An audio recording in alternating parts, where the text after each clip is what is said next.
Good evening on the World News Tonight from Babagide Imo Television. First, the headlines.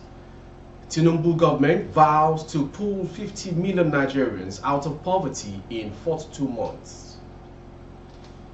Naira scarcity FG not deliberately stifling Nigerians, says minister. Tinubu's wife shares 25 million naira to vulnerable persons in Niger. Nigeria's peace paid for with blood, limbs, sacrifices of military personnel. COAS speaks. 53 years after war, Biafrans finally received good news that could make Nnamdi Kanu Ekpa drop Biafra agitation. On sport, my heart is in Nigeria. Dortmund Karim Adeyemi on his achievements and investment in his father's homeland. I am Morire Rabila Lawal. The news in detail. President Bola Ahmed Tinubu-led government has vowed to pull at least 50 million Nigerians out of poverty in the next 42 months. Reports that the Minister of Humanitarian Affairs and Poverty Alleviation, Betta Edu, disclosed the incumbent government's plan on Thursday while appearing in an interview. Edu emphasized that President Bola Tinubu is actively implementing various poverty alleviation programs to assist the underprivileged in the nation. The minister further stated that these initiatives will involve collaboration between our ministry and other relevant ministries with a collective endeavor to foster economic development in the country. Government is very intentional. President Bola Tinubu is someone who cares about the poor and the vulnerable in the society. He does all within his power to ensure that the pain is taken off from Nigerians. The minister further emphasized that the N-Power beneficiaries of the program will receive their payment for the federal government. Additionally, she disclosed that the disbursement of the arrears to the beneficiaries commenced yesterday and will persist until every individual has been compensated. The federal government apologized to Nigerians over the current scarcity of the naira, assuring that it was not an attempt at restraining the populace from accessing the cash. The Minister of Information and National Orientation, Mohammed Idris, made a disclosure during a media briefing on President Bola Tinubu's administration's achievements in Abuja. The minister gave an assurance that the Central Bank of Nigeria was working to make new notes available to the public for spending. The government is aware that there is cry by Nigerians of the scarcity of naira notes, and CBN is already working in that direction, and new notes and new notes will be produced, Idris said. It is not deliberate policy to stifle Nigerians or take naira out of Nigerians like during the Emefiele era.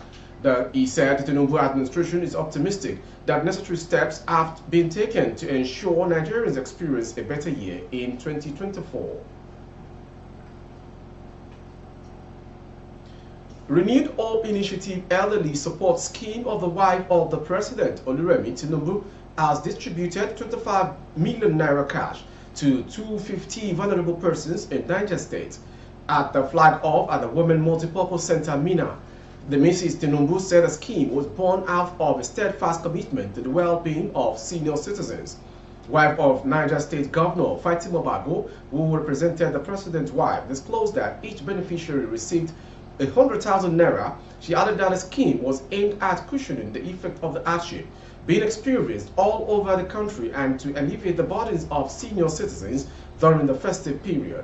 She revealed that 950 million naira was approved by the governing board of the initiative, pointing out that each state of the federation is to receive 25 million naira, as the scheme is committed to ensuring that each state receives the sum without discrimination.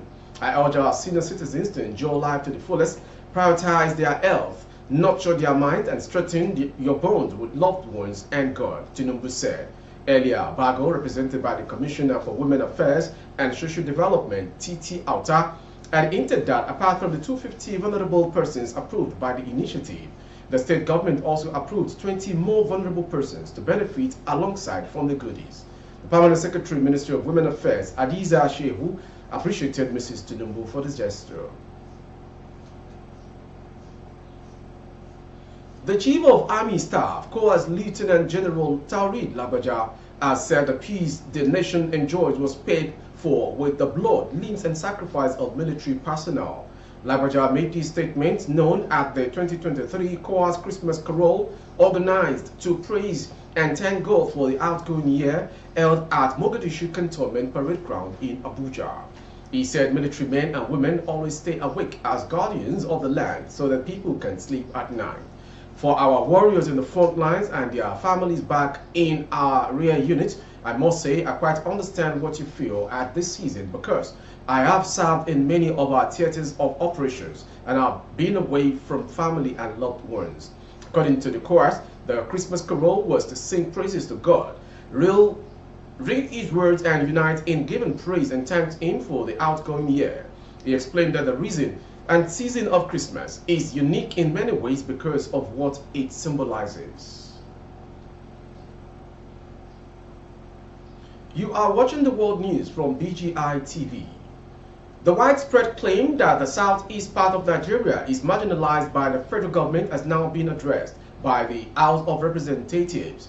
It is on this note that the likes of Nnamdi Kanu, the detained leader of the proscribed indigenous people of Biafra, IPOB, and his disciple Simon Ekpa, reportedly rose to the occasion, citing it as one of the reasons for the continuous agitation for Biafra. However, yesterday, the Southeast Development Commission bill passed the third reading at the House of Representatives.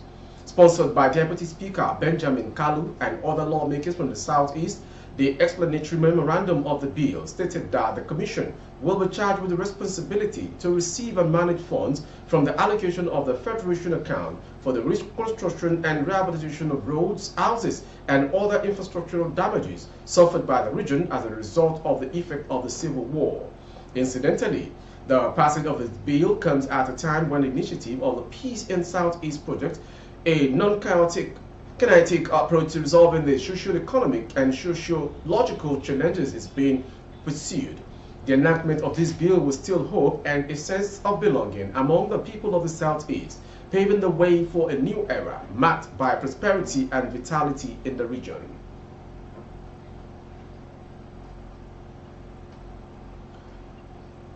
There was heavy traffic at Lagos and Ibadan. I beg your pardon. There was heavy human traffic at Lagos and Abuja train stations following the government's announcement of free ride for passengers as part of the Yuletide celebration. In addition to the free train rides, President Bola Tinubu also approved a 50% discount for interstate road travel effective from December 21 to January 14, 2024. Also, two interstate transport companies slashed their fares as part of the agreement with the government.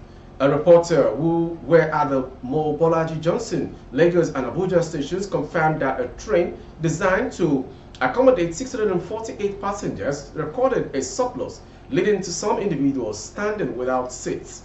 While standing passengers are not a regular occurrence at the Lagos, the surge attributed to heightened traffic prompted this unusual situation. Officials at the station informed reporters that a similar situation is being anticipated during today's commute.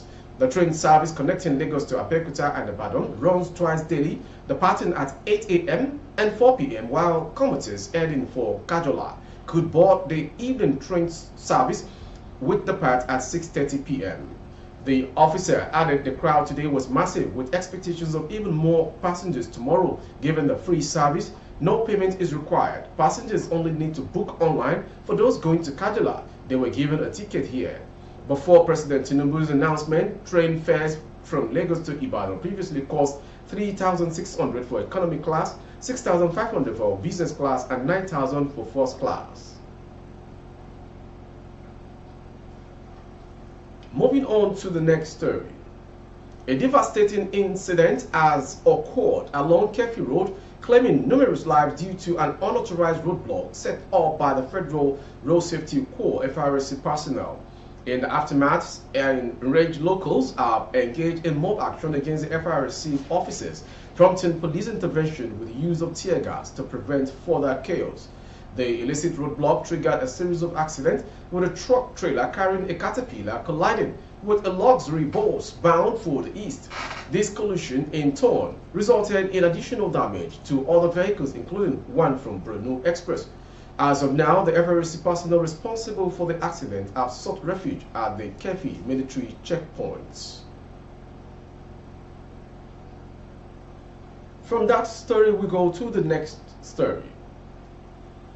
The police command in Kano State has arrested a 24-year-old housewife, Afset Surajo, for allegedly making an act to our domestic staff, nephew Afis, to death. The police said the incident occurred at Ongwa Uku of Taroni local government area of the state. The Commissioner of Police, Mr. Usaini Gumel, confirmed these while addressing newsmen in Kano today. He said on December 21 at about 700 hours that a report was received from one Afis Usanisu of Bauchi LGA that he received a phone call from one Deyano Abdullahi of Ongwa Uku, Kano, that his brother, nephew Afis is dead. He explained that when the brother arrived at the residence of Ongwa Uku, they discovered several injuries on different parts of the disease suspected to be of knife cuts. The Commissioner of Police said investigation led to the arrest of the suspect, Afsa Surajo, a housewife in the residence where the disease lived. Gomel explained that the suspect confessed to single-handedly committed the acts by throwing the disease on several parts of his body. Her husband, when the Yabo Abdullahi of the same address and their gatesman, Madam Adamu, were arrested for aiding, packaging, and concealing the dead body to give cover-up for the culpable homicide. Before we go to the end of the news, here comes the foreign story. France has joined a list of countries that have imposed immigration restrictions on international students, including Nigerians, with new legislation that will stop them from bringing families to their country. The law passed by the parliament on Friday today provides a new toughening immigration policy that makes it more difficult for migrants to bring family members to France and delays their access to welfare benefits. It also banned detaining minors in detention centers, while leaders of a third of French regions said they would not comply with certain measures in the law. The controversial provision discriminates between citizens and migrants, even those living in the country legally, in determining eligibility for benefits. This new migration policy means that just like the United Kingdom, which imposed a no-dependent restriction on international students in May, Nigerian students are expected to look elsewhere to their JAPA plans. And finally, sports. Karim Adeyemi founded the Karim Adeyemi Foundation in Nigeria to transform the lives of undeserved communities by empowering children and youth to become a changed person. Borussia Dortmund forward Karim Adeyemi landed in Nigeria recently, returning to Ibadan to witness the Karim Adeyemi Foundation Academy in action at the Olubadan Stadium. Speaking on, the German-based player addressed the curiosity about his investment in his father's land, homeland, Nigeria. Born in Munich, Germany, to a Nigerian father, Abe Adeyemi, and Romanian mother, Alexandra Adeyemi, he has represented Germany in various youth international tournaments.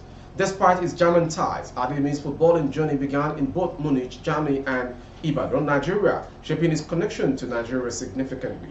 Adeyemi highlighted his deep-rooted connection to Nigeria through his father and childhood memories of playing football in the street with local friends during visits. As I said, I think I have my roots here. My father is from here, and his heart is still here in Nigeria. Of course, my heart is also here in Nigeria, he shared. His passion for giving back to the community involves offering educational and football opportunities to youngsters. With the sports story, we've come to the end of today's world news. Before we go, some major headlines. Tinubu government vows to pull 50 million Nigerians out of poverty in 42 months. Naira scarcity, FG not deliberately stifling Nigerians, says minister. Tinubu's wife shares 25 million naira to vulnerable persons in Niger. Nigeria's peace paid for with blood, limb sacrifice of military personnel. Tariq Lagbaja. 53 years after war, Biafrans finally received good news that could make Nnamdi Kanu EPA drop Biafra agitation. We told you on sport, my heart is in Nigeria. Dortmund Karim Adeyemi on his investment in his father's homeland. For updates of our broadcast on YouTube, our handle is Babagbagede Imo Television. Kindly subscribe and click on the notification bell selected from all to access all of our broadcasts. On Facebook, Bagede Imo with Alawi Adebayo. Please like and follow the page. Thank you for watching Jumat Mufida to all faithful Muslims all around the world, and may it never be the last. As the Christians are in the feelings and mood to celebrating Christmas, I am wishing them the very best, and it will never be the last in God's name. I am Morire Babila Lawa. Good evening.